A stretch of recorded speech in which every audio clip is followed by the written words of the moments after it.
All right. Hi, everyone. Thank you for joining. I'm sure we'll still have a few more folks log on in the next couple of minutes as we get going here, but welcome to Virginia Clinicians for Climate Action Health in Virginia's Changing Climate webinar series. This is our third in a series of webinars that we plan to continue monthly for the remainder of the year. And we're so glad that you could join us for this one, which we got a great response rate on. I think it's a great topic, great speaker, great time to be having this conversation. And so welcome. Real quickly, my name is John Bagwell. I work with Virginia Clinicians for Climate Action based in Richmond. I should note that all participants are muted in this webinar format. And unless an issue arises where there's a need for verbal clarification, we will plan to keep it that way. You'll see in the bottom of your window, whatever platform you're using here, there should be a Q&A little box to click, usually on the bottom of the screen in the menu of options. We'll take questions on that platform throughout the presentation today. Feel free, as something is mentioned, to go ahead and populate that box with questions that you have, and we will get to those with whatever time is remaining following the presentation. Shortly, I'll turn it over to Virginia Clinicians for Climate Action Chair and co-founder Dr. Samantha Adut for an introduction. But please also note that early on, I want to flag for everybody that our next webinar will be happening July 2nd about occupational heat, illness, and exposure. And so a very closely related topic to the one we'll be hearing about today. So I certainly hope you can mark your calendars for July 2nd at 12:30 p.m. And join us for that one as well. And we'll have a registration up in the next week or two. And do some promotion of that. So with that, I will stop and turn it over to Dr. Adut.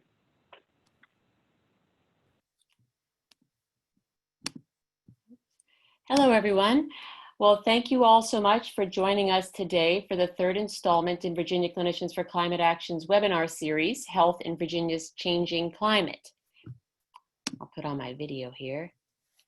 Okay. So today's webinar occurs during a truly unprecedented time. Americans are collectively grappling with an infectious disease pandemic, a long overdue reckoning with racism, and threats to the very foundations of our health and health of our planet from climate change.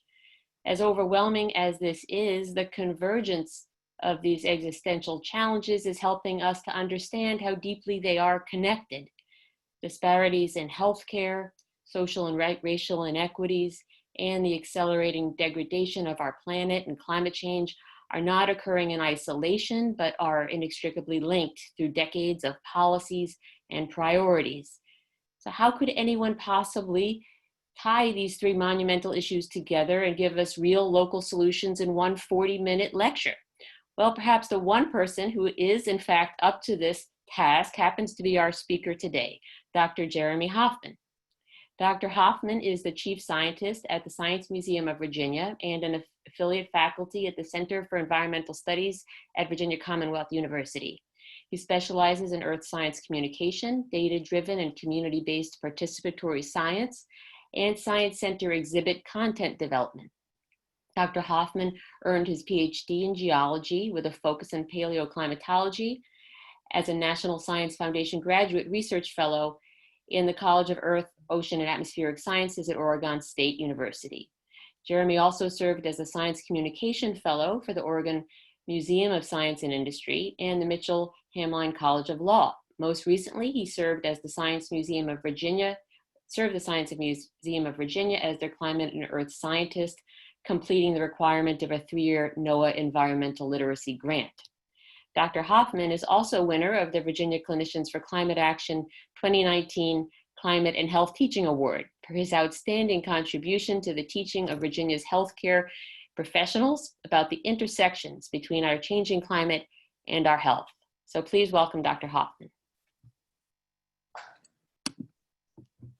Wow, thank you, Sam. That's I wish I could save everybody's introductions. Yours especially was really, really meaningful. So thank you so much for inviting me to come and talk. I'm going to share my screen now and transition to my slides. I can see myself. Okay, so my camera's working. Looks like the slides are up. Thank you everybody for joining. I see about 85 participants.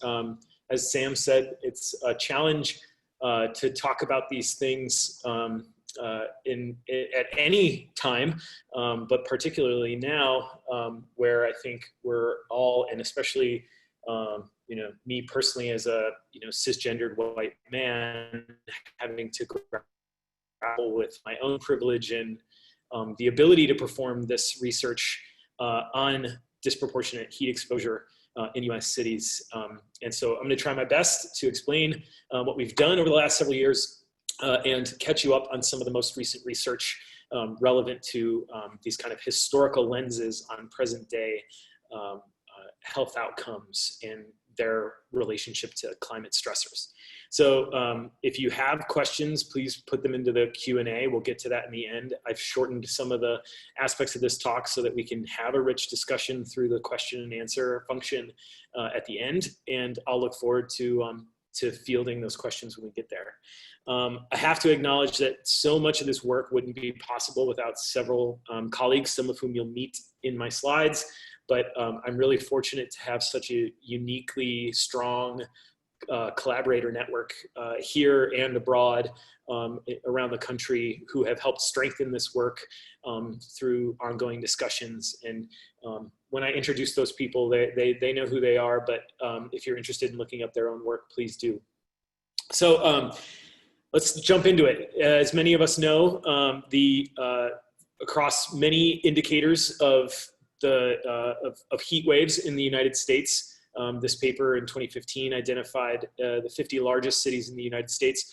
Their heat wave frequency, as in the number of heat waves per year, has gone up substantially over the last several decades, as well as not only their frequency, but their duration, so the length of time that these cities are experiencing heat wave conditions.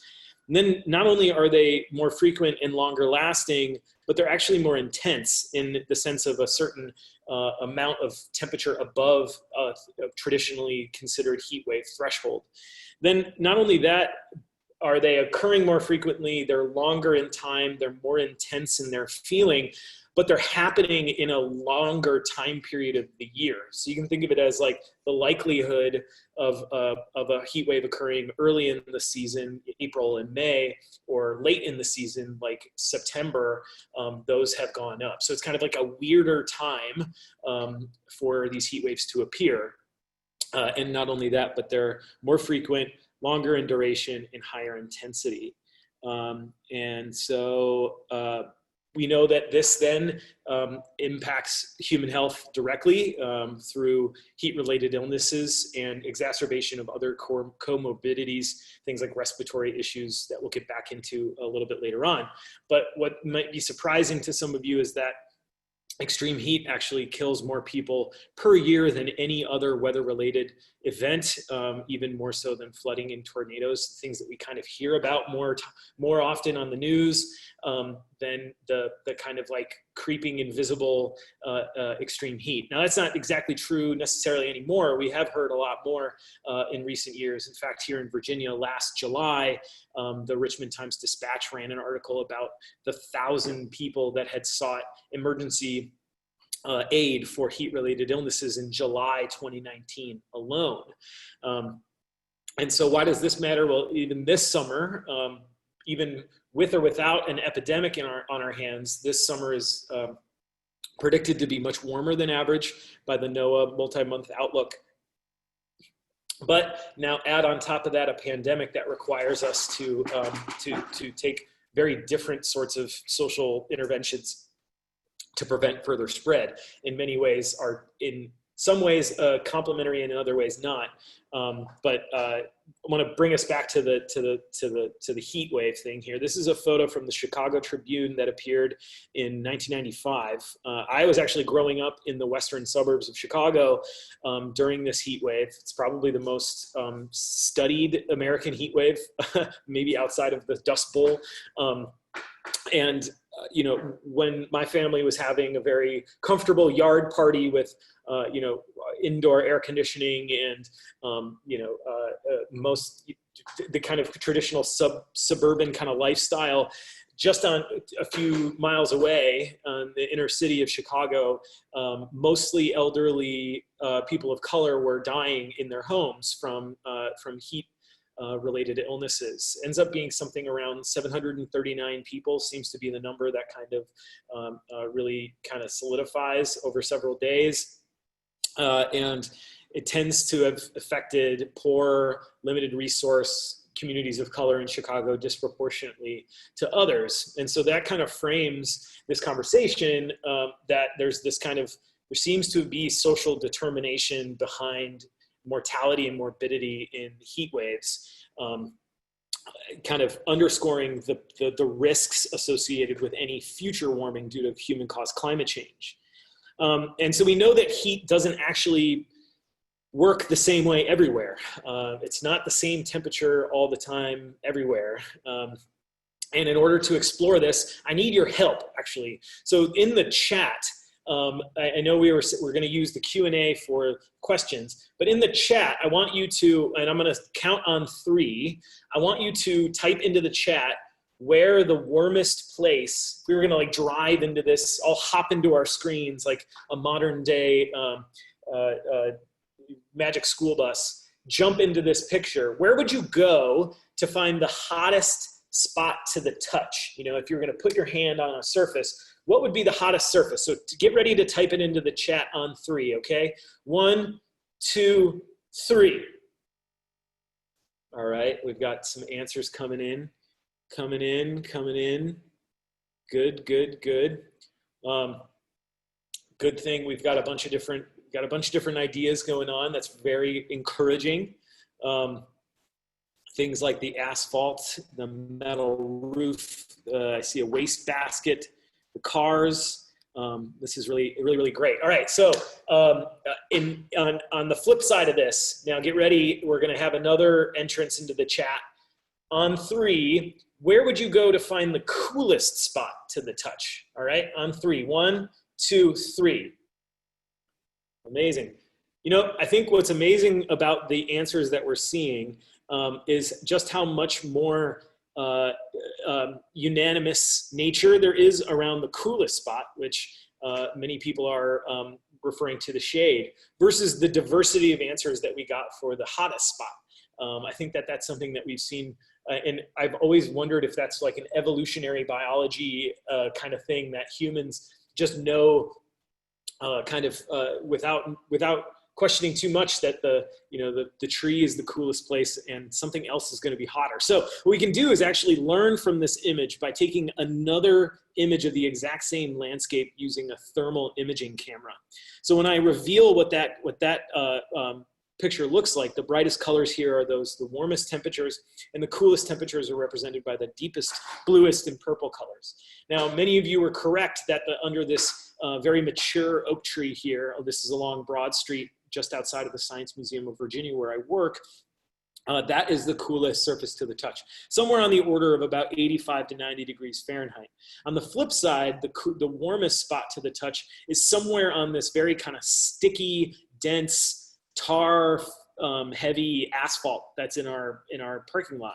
It's about 115, maybe as much as 170 degrees Fahrenheit to the touch. So we're talking about almost 100-degree Fahrenheit difference to the touch between two surfaces within earshot of each other. Then there's some really interesting stories all in between. From the colors of the cars, you can see various cooler colors, like or more reflective colors, like the white van here and the red car right next to it, having very different surface temperatures. And then even down to the plants that we use in our landscaping at the Science Museum has a huge impact. So you can see here in the non-native grasses that we use to do much of our landscaping around our houses and large institutions is actually physically warmer or is about the same temperature as the sidewalk right next to it, which is really interesting in some ways. And then across the street here, we have a native plant garden, which we call the Bayscapes Garden at the Science Museum. It's also really useful for absorbing stormwater off of our landscape, but it's also, because it has such deep rooted root systems, it actually can retain more of that water through time and access deeper groundwater, keeping it relatively cooler through transpiration than the non-native grasses across the street. So just using this one picture, we can learn so much about our built environment and how it can either amplify or dampen extreme heat.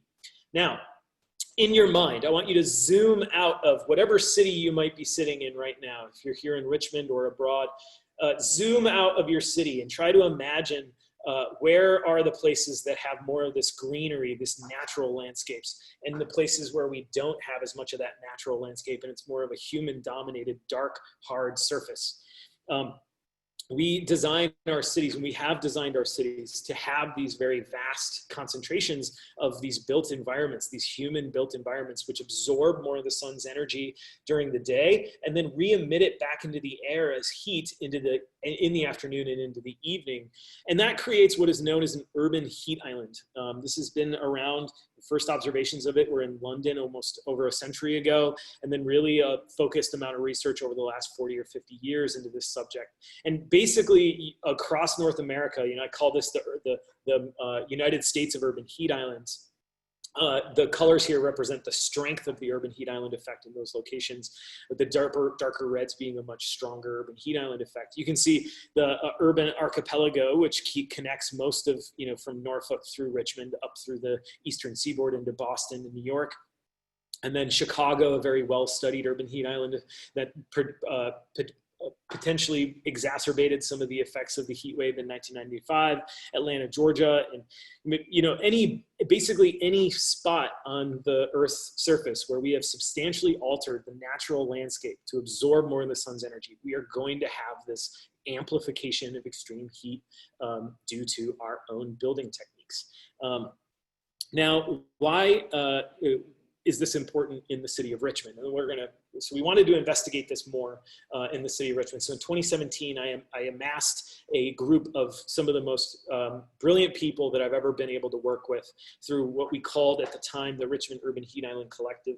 And I want to tell you about the city of Richmond's RVA Green 2050 group. After I just acknowledged University of Richmond, VCU, we had students and faculty from both of those universities. The Richmond Times-Dispatch covered the entire campaign across both our preparation and the release of the results. And then we had funding from NOAA and the Virginia Academy of Science. But the City of Richmond RVA Green 2050 plan is being undertaken by Alicia Zakoff, who's the Director of Sustainability, who has been really pushing for sustainability projects and climate resilience in the city of Richmond. The RVA Green 2050 plan really takes an equity-centered approach to understanding vulnerability across the city of Richmond. Kendra Norell is now running their community engagement process, which is an online ambassador program for the time being. You can learn more about that program at rvagreen2050.com. And then Brianne Mullen has done a lot of the mapping that we started back in 2017, and she's now gone on and done a bunch of other stuff that I'll share at the end of the presentation. But this program is really starting to take off. They actually just the City Council approved an effort to get to net zero by 2050 instead of their original goal, which was an 80% reduction in greenhouse gas emissions by 2050. So now we're at net zero by 2050, and we're on our way with a equity-centered process to get there. So it'll be exciting to see that happen through time.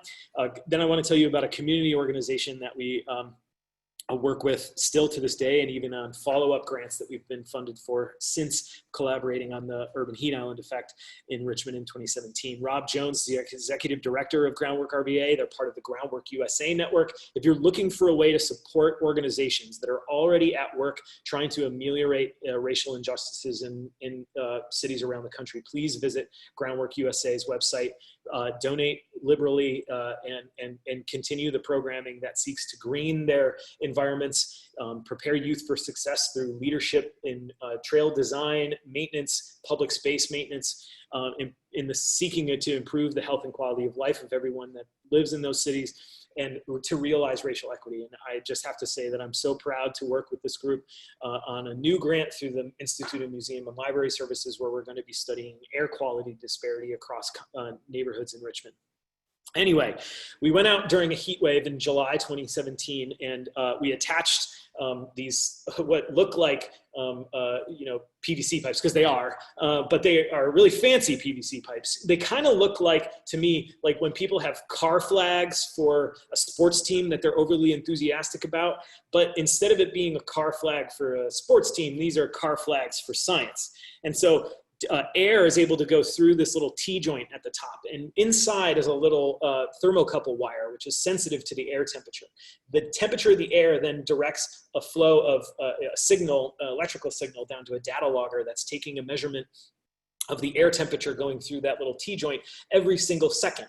At the same time, inside the vehicle, we have GPS units that are measuring where we are in the city every single second. So what's amazing is that by sending out like 15 to 20 cars and bikes all over the city at the same time during a heat wave, we can get a very really detailed description of how heat varies across those different land use types, from the most shady park in the city to the densest, largest parking lot with no natural landscape to be spoken of. And so this is Ajana James. She was a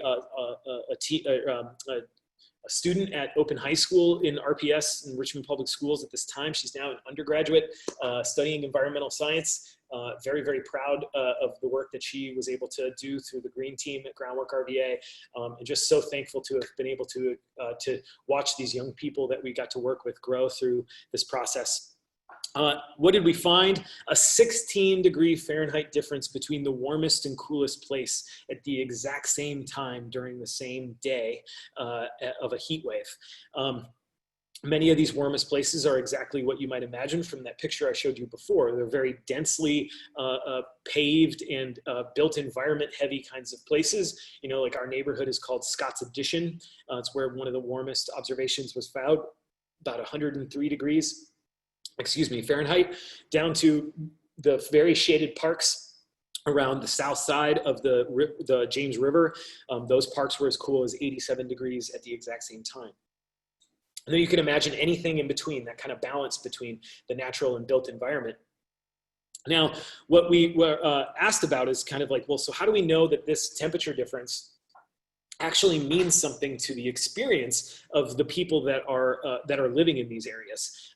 So we worked with the Richmond Ambulance Authority for them to send us a map of where do they go to the most for heat-related illness responses over the last 5 or 6 years. And I'm going to reveal what this map looks like, and perhaps unsurprisingly, the overlap between areas where they see relatively higher amounts of responses for heat-related illnesses correspond to the hottest spots on the map of our extreme heat map.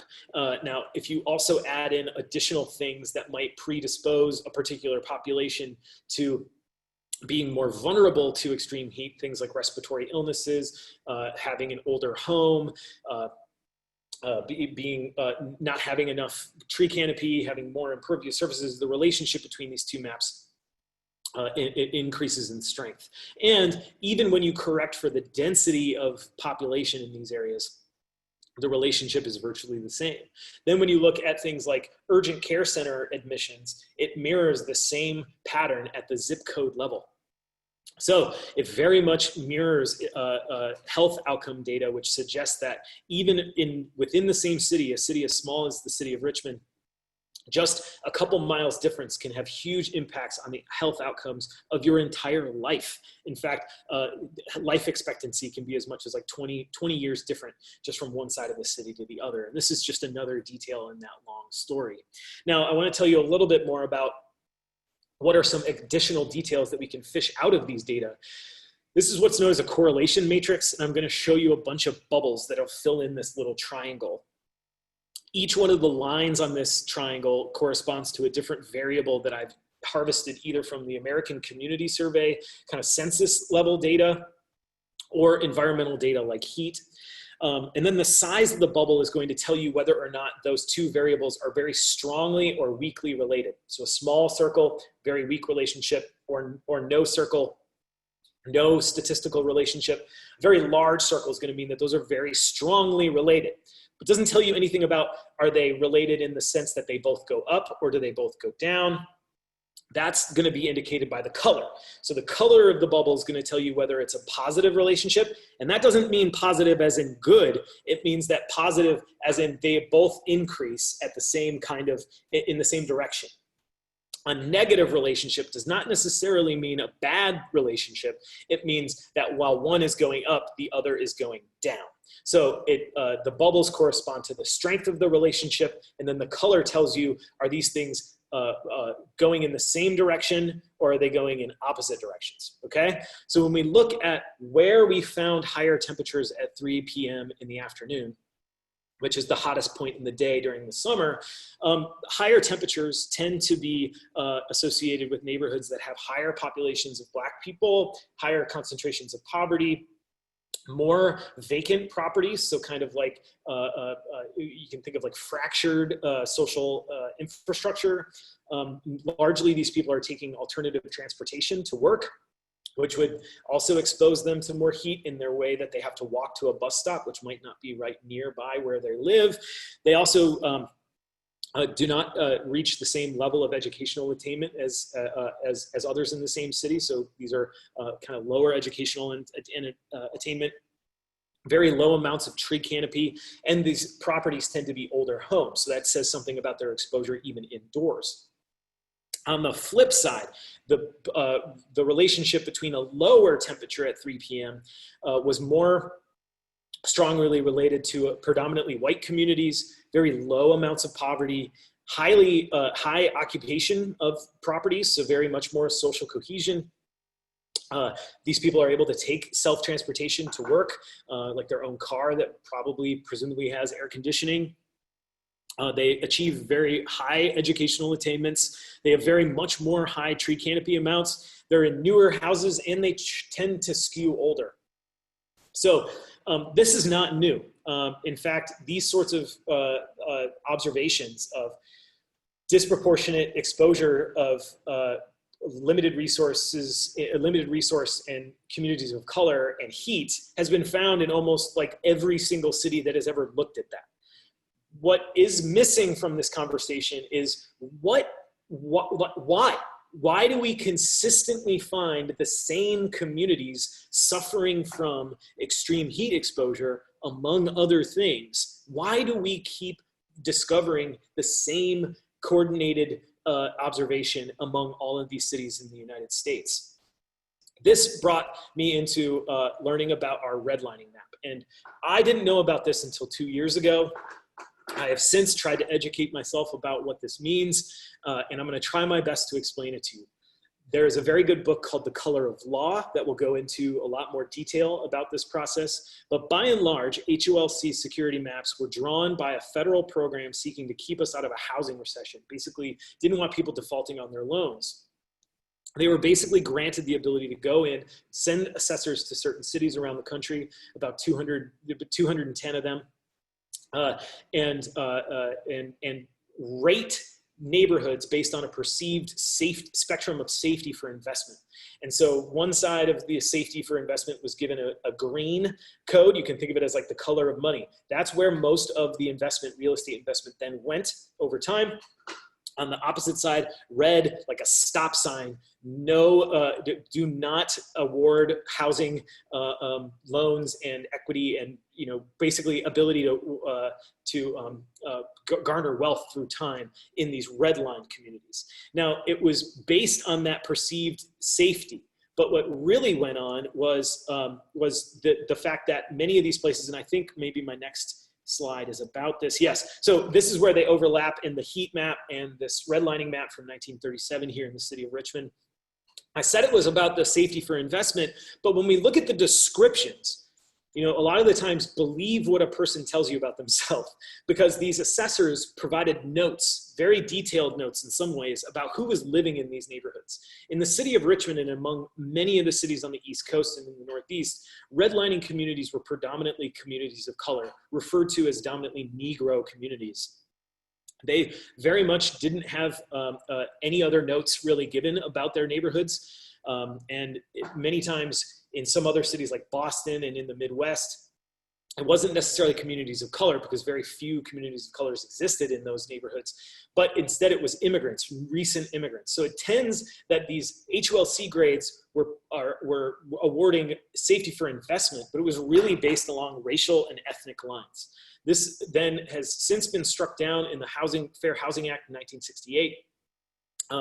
But I wanted to show you, so that in the city of Richmond, this is the description given to the neighborhoods of like Jackson Ward and Carver and Newtown East. Only a couple miles away in Windsor Farms, the type of people that were living there were called the best people. That's real. People were referred to as 95% Negro in a place that was redlined, and then people across town in a very wealthy, remainingly extremely wealthy part of the city were called the best people. So I just hope that I've somewhat described maybe a little bit about the context of these. Now let's look at what the historical impact that has had on the neighborhoods that were redlined versus the other areas. So that grading scheme from green to red will remain the same in most of the plots that I'm going to show you from here on out.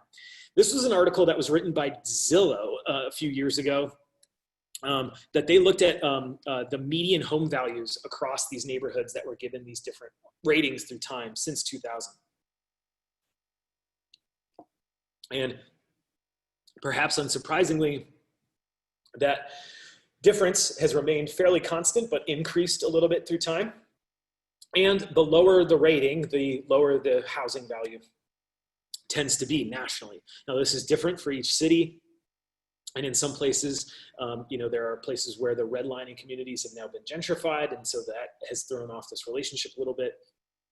But these areas that were rated best and received a lot of mortgage lending and that sort of thing saw that increase through time. Now, what about the people that live there? Well, this is a report done by the NCRC in 2018, which showed that by grade, these places virtually remain low to moderate income in these the lighter gray bar here corresponds to lower to moderate income in the formerly D-rated areas, whereas the vast majority of people in the A-rated areas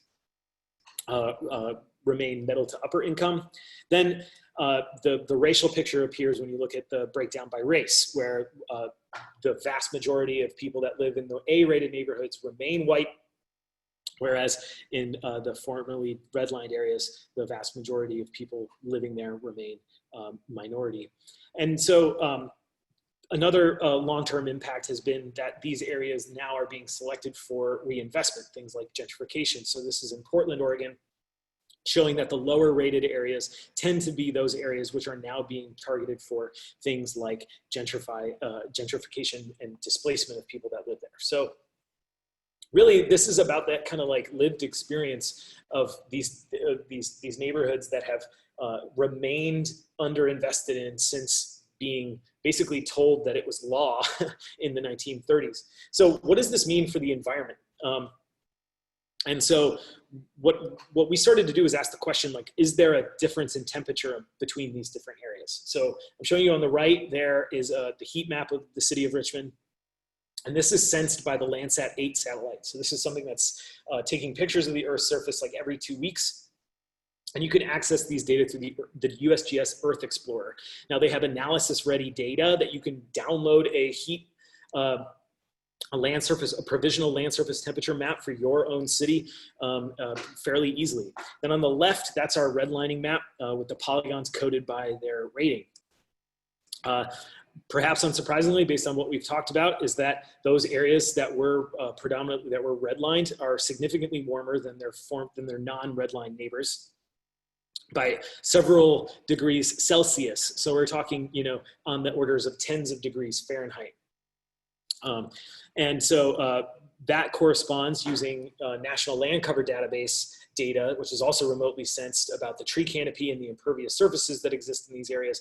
These formerly redlined zones have significantly fewer trees and significantly more widespread, hard, dark surfaces. Those same things that I showed you in the picture at the very beginning of this lecture that amplify that extreme heat. The question then became, what about everywhere else? The University of Richmond has recently digitized almost all of the HOLC maps available to us. So you can go and download the polygons for virtually every city that was redlined in the 1930s and 1940s. What we did is we downloaded land surface temperature maps for summertime over the course of 2014 to 2017, and then assessed the grades temperatures relative to the citywide average. So how much different are those grades in their temperatures today versus the rest of the polygons within that same city? So we're basically looking at intra-city variation in those temperatures. We were able to distill several areas that have a bunch of smaller maps into like larger areas like Boston, for example, and New York. That yielded about 108 urban areas. And what we found was nationally, there's about a 4.5 degrees Fahrenheit difference between the formerly redlined areas and their non-redlined neighbors. So these areas experience significantly warmer temperatures during the summer as evidenced by their surface temperatures. Now, even when we ask these questions of the air temperature maps that we've produced for several cities around the country, this relationship still holds. So these areas, these formerly redlined areas are significantly warmer than their non-redlined neighbors at present. When we break it down by region in the United States, there tends to be some variation, with the South and the West experiencing larger differences than the Midwest and the Northeast. This probably has something to do with the conditions related around urban planning, but then also when we look at things like the tree canopy, or this map is the impervious surfaces. So this is showing that, like in Richmond, the formerly redlined areas nationally experience more developed impervious surfaces at the expense of fewer trees. So this is also showing the exact same relationship as in the microcosm of Richmond. We have fewer trees, more impervious surfaces, and then that plays out in varying degrees across the entire country in these different regions across the United States.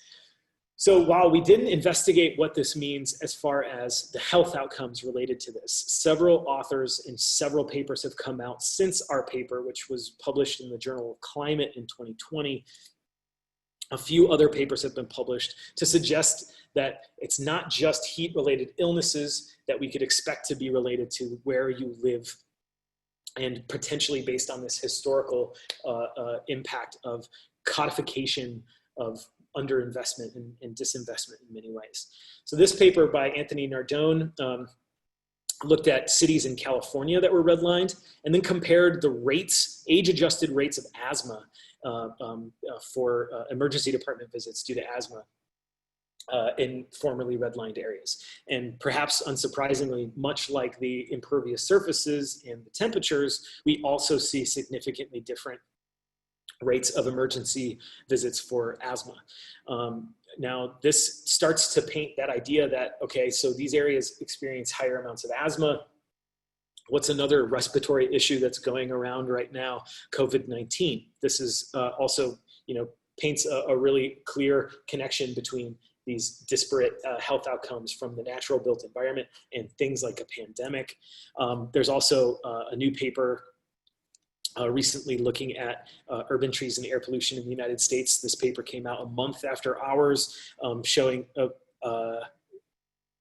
showing that the tree canopy, while it has improved in most of these areas since 2001, here in this table 3, they show that grade D zones have a higher exposure to airborne carcinogenic airborne carcinogens, things like air pollution. So this, while the Nardone study was looking specifically at California, this would suggest that these areas nationally experience a difference in their ecosystem services related to air quality. Then finally, this was a new paper also from Nancy Krieger et al. Looking at preterm birth and historical redlining in the city of New York.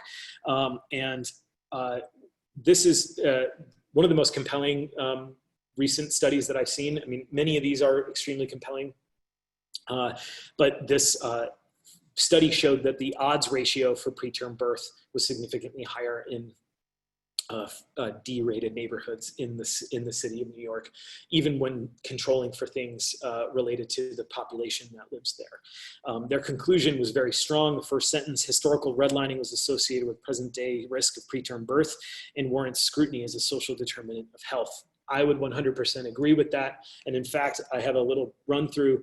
This is this brilliant flow chart that Krieger et al. Provided in their paper, whereby they introduced the idea of HOLC redlining on the far left and along a timeline from the 1930s to the present, and showing how HOLC maps kind of codified neighborhood trajectories as far as investment and disinvestment, and how this then had a huge impact on the sorts of availability of various community services like built environment, grocery stores, healthcare centers, recreational areas, all of that, plus the interaction with the census, socio-demographic and socioeconomic composition of those neighborhoods, then leads to this, this outcome of inequities and risk of preterm birth.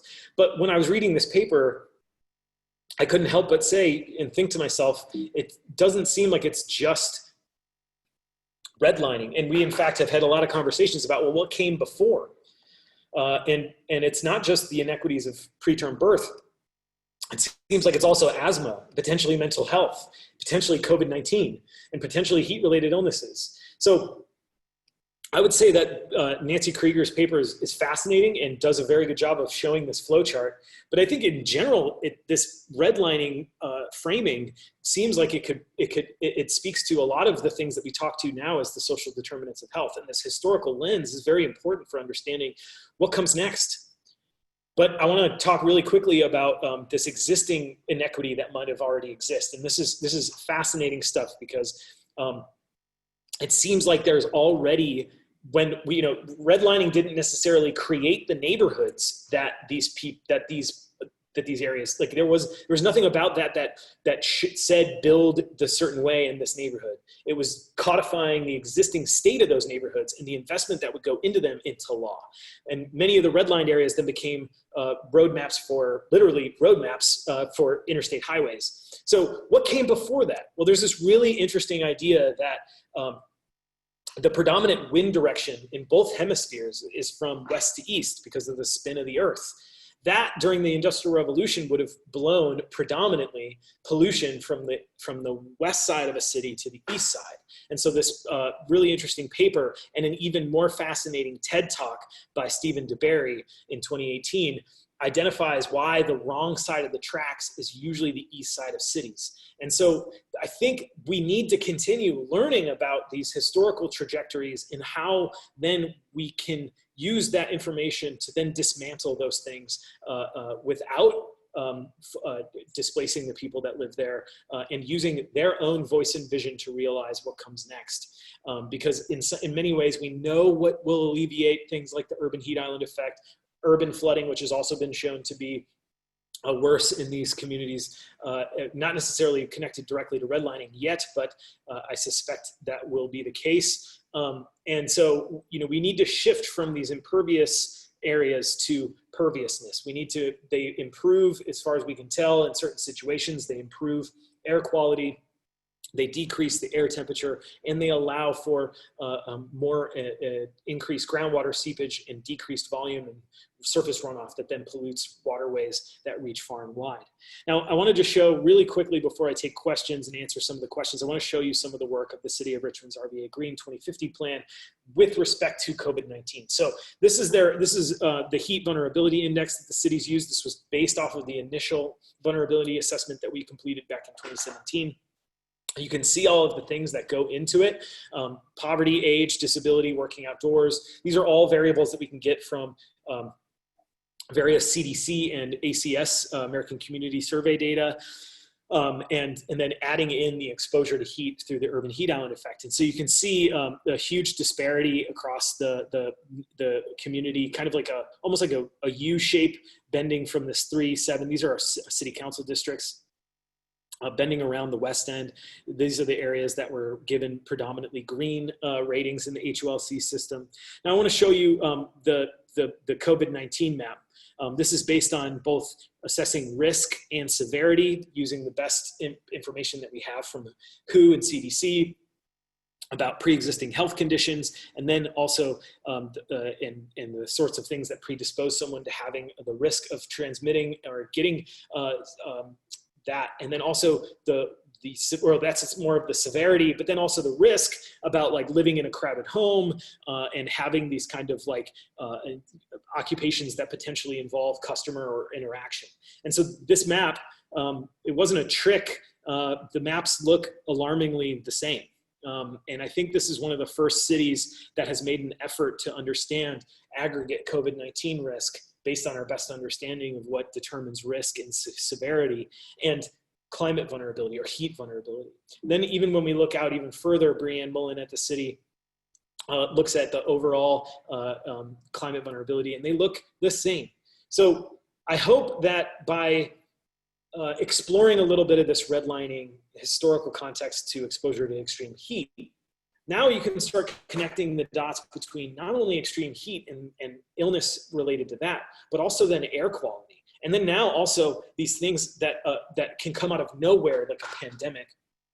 And the sorts of things, at least from the built environment, replacing and figuring out how to design a city to be more pervious and cooler might have impacts on then the ability for people to live a healthier life overall. Now, this doesn't at all speak to additional things like educational opportunity, investment in schools, investment in healthcare.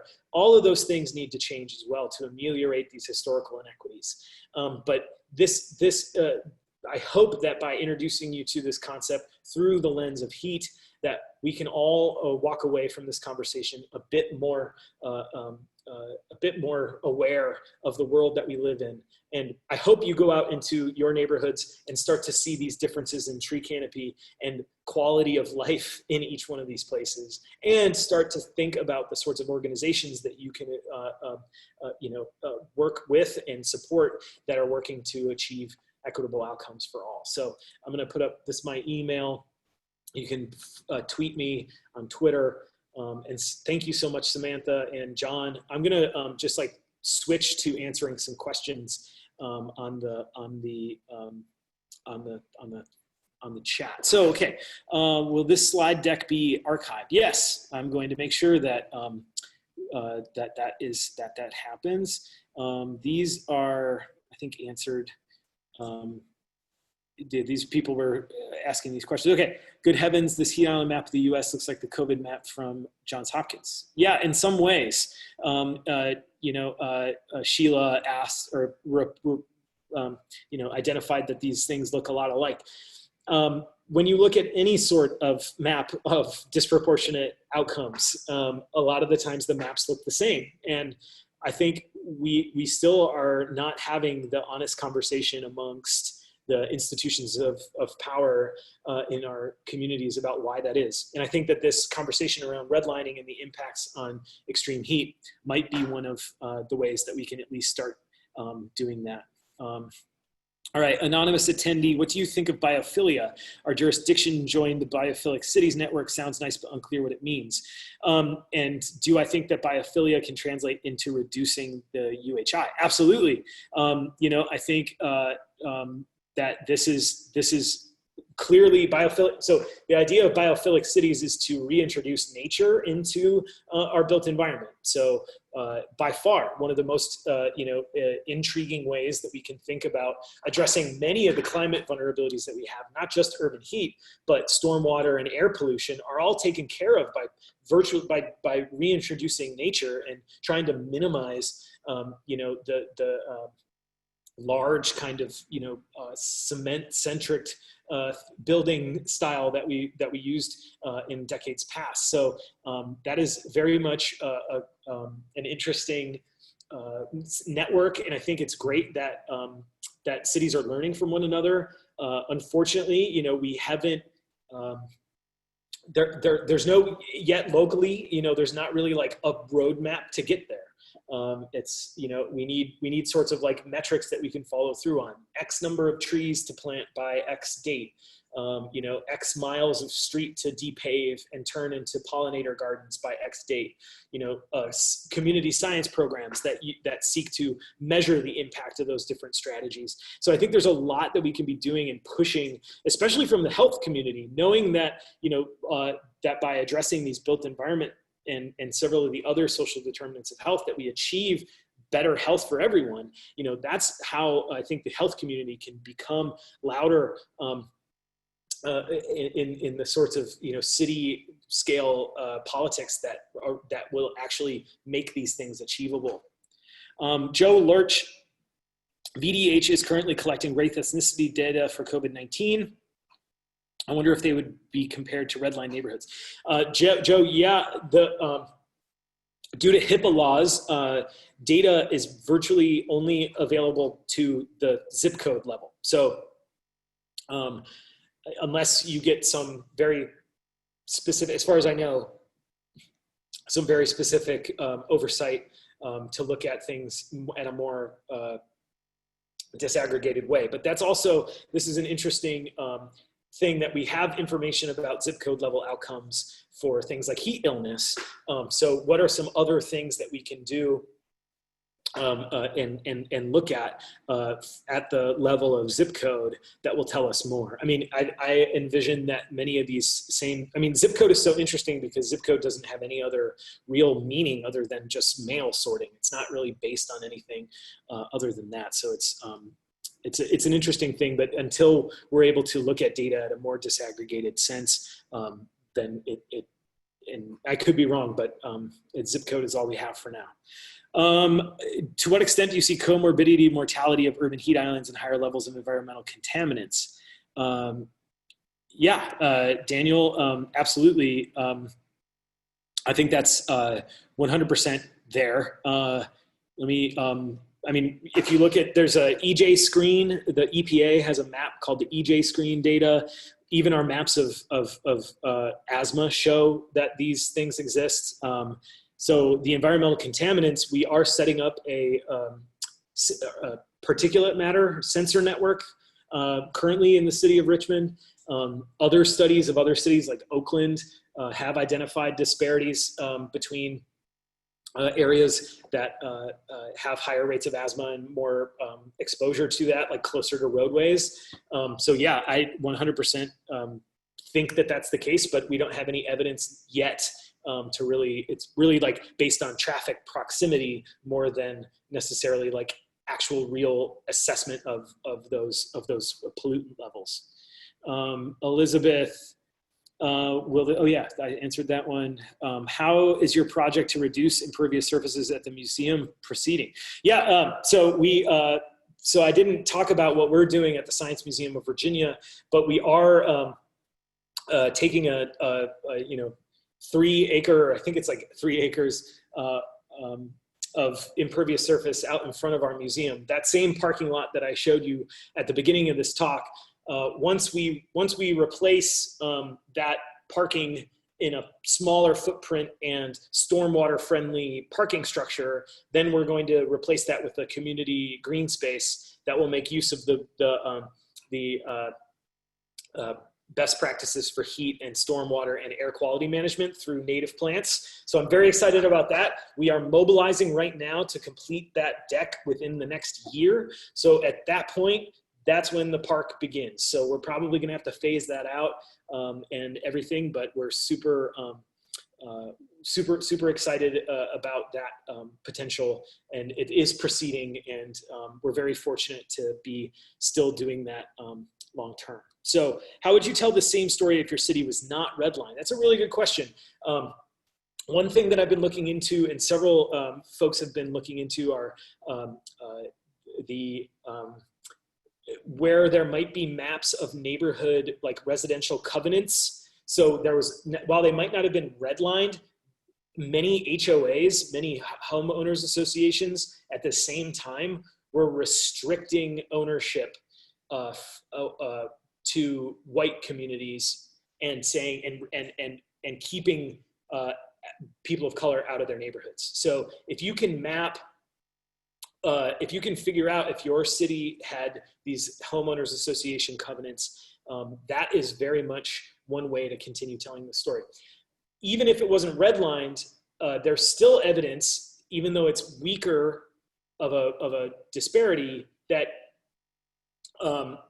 you know, still areas of cities that have lower tree canopy tend to be communities of color. So you know, trying to find out, like, what is the historical context of your particular city, learning more about that history, and seeing where your like heat is concentrated.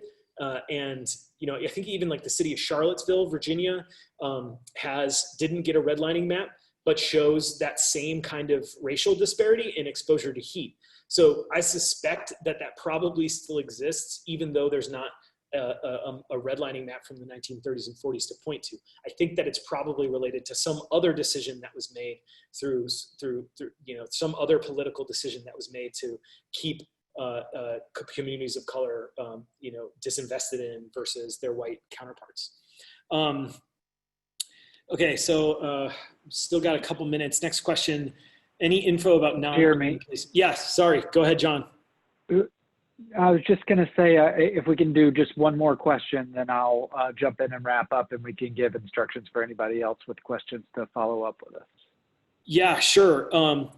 Okay, so yeah, I mean, all these questions are good. I'm sorry. Please email me if I didn't get to your question, or email John.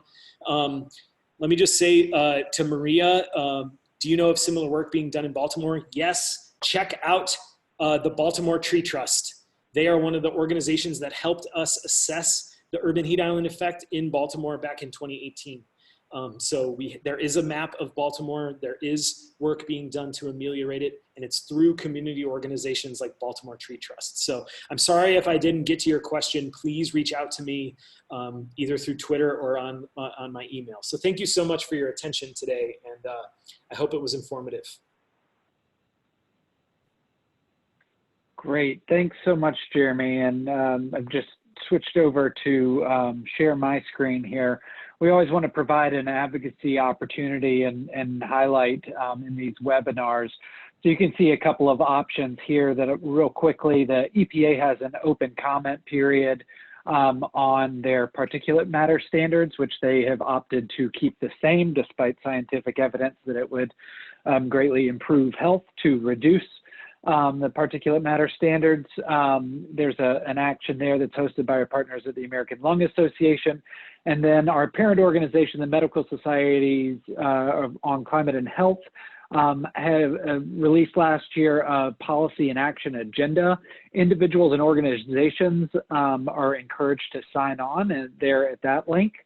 And then before we wrap, I just wanted to mention that we're very excited that these webinars are now eligible for CME credits. For those of you who are health professionals, you can claim CME credits through Innova's system here.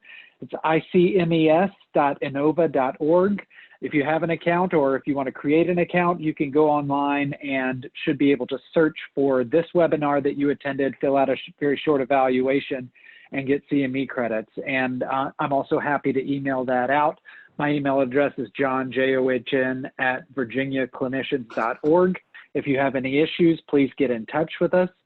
And with that, we will wrap up here on time, but really want to thank Dr. Hoffman and all of you for attending. This was a fascinating presentation, perfectly timely, given the conversations that we're having in this country, in the city of Richmond, and where we are in terms of heat waves that we're just passed here in Richmond this week, and can expect to be experiencing throughout the state this summer. So thank you very much, Jeremy, and for everybody for attending. And we will have a recording of this webinar available up in a couple of weeks on our website, virginiaclinicians.org.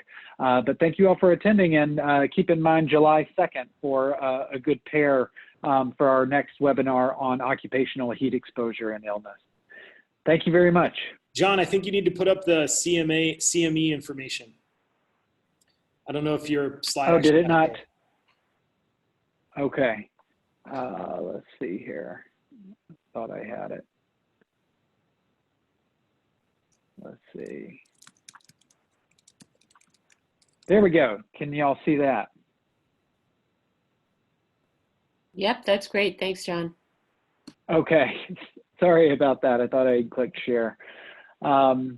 All right. Thank you, everybody, for attending. I'll leave this up so that y'all can jot notes on how to claim CME credit. And thanks again.